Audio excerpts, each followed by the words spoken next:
Into 2016 perhaps, but while New Year's celebrations are normally all about drinking and festivities, that was far from the case for this man.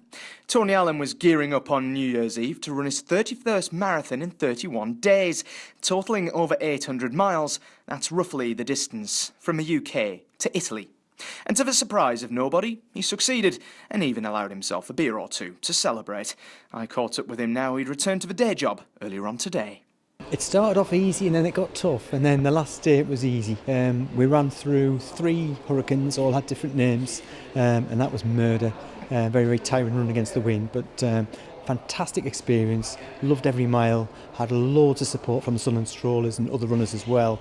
Absolutely loved it. To try and sort of push the boat out a little bit, that was a 31-mile ultramarathon. Started off I set 5 miles up before my normal marathon, which I ran with Great Britain's Ali Dixon.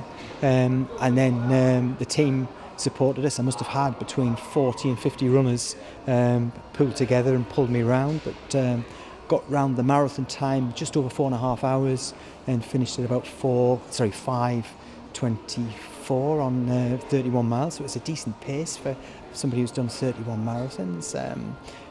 The weather was superb and the support was amazing. We finished outside the Harbour View at Roker and there must have been 100 people there cheering and clapping and flags and all sorts. It was a fantastic finish. It really was. And I presume then the New Year's Eve celebrations got well into full swing? They did, but I was flagging, so after a couple of pints they took me home and I went to bed about 8 o'clock and woke up at 11 o'clock the next morning. But I was really, really pleased. And charity-wise for St Benedict's as well, the hospice funds up to something like £7,200 now as well, so done really, really well with them. Smashed the target that we expected to achieve. So what's next for the running abilities of Tony?